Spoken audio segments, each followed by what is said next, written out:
statement attached here that says that I was detained at 4 o'clock in the morning at Lanseria Airport by South African police, and they read me my rights, which was never done. The signature has nothing to do with me. And the challenge there is that the police say that they detained me, but I was taken to CMAX. So SAPS is claiming that they took me in custody, and then you have correctional service who took me to jail. And then on my first appearance, the state prosecutor said that Mr. Bester is sentenced. Let me see your hands. Wave them at them bitches hating on you with their friends. Girl, you got it. The shocking claim by Thabo Bester, I didn't escape. What really happened in court? Imagine being one of the most talked about prisoners in South Africa and then telling the court you never escaped. That's exactly what Thabo Bester claimed. But what does that even mean? And did the court believe him? In court, Bester reportedly argued that he did not escape prison in the way the public believes. His claims suggest he may be challenging the narrative that he actively broke out on his own. He could be implying help from inside or outside, or that the situation was more complex. Some interpretations suggest he's trying to shift responsibility away from himself. The important note here is that this does not mean he said he wasn't involved at all. It's more about how the escape is legally defined. The court didn't just accept this claim at face value. Prosecutors are focused on evidence showing he was not supposed to leave custody. The legal system is treating the case as a serious escape and fraud matter. His statement is being seen as part of a defense strategy, not proof of innocence. The challenge there is that the police say that they detained me, but I was taken to CMAX. So SAPS is claiming that they took me in custody, and then you have correctional service who took me to jail. And then on my first appearance, the state prosecutor said that Mr. Bester is sentenced.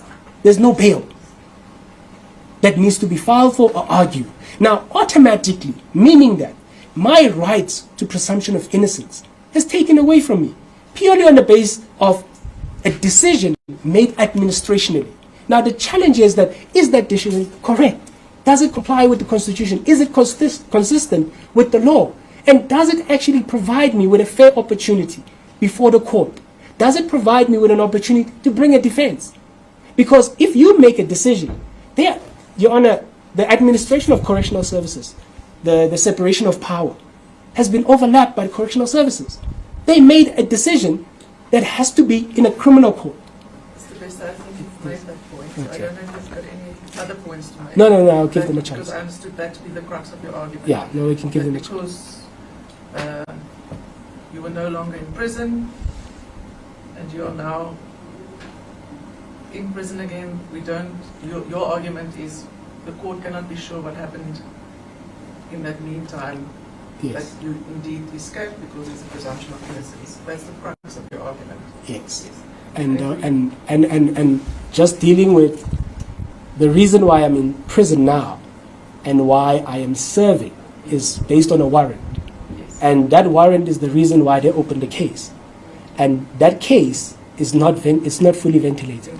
Yes. So I'm just going for clarity through your notice of motion. Yes, ma'am. The first one is the urgency. Okay. Then you asked to be declared that you're serving a prison sentence unconstitutionally. So that's the nub of, I think, 2, 3, and 3, and then you want to be reclassified as a remand detainee. Yes.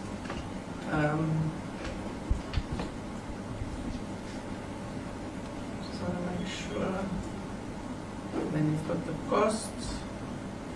Yes, so that's the crux of your argument. Yes. And I think if we look at the issue of urgency, which is probably where the court would have to make a decision, is the challenge is that, Your Honor, in the papers filed as my reply, I did state that it's very challenging to file papers in court for me as the person in CMAX. And why I'm stating that is that the respondents say that it took me 3 years to file this, but if we look at the challenge itself and the constitutional standing of the application, is that it's never been challenged. So meaning that as a lay person myself, I had to do research and find that if it has a legal standing or not. So why I'm saying that is that it's very important for the court to take note that this application is brought in person. Second to that is that the circumstances of the application itself there's no precedent application or a precedent case for me to have referred to. So where I could have acted promptly within the first 14 days of my arrival back. So that would be centered to my urgency, because currently I am in circumstances where the court, where the respondents believe that I should be kept in solitary confinement because I pose a risk escape or I had escaped, or however they may classify me. But in that, they put measures to limit me to be able to access the court. You understand? So I think the issue with urgency, and perhaps I'm also speaking to the state advocate now, the problem with the urgency is if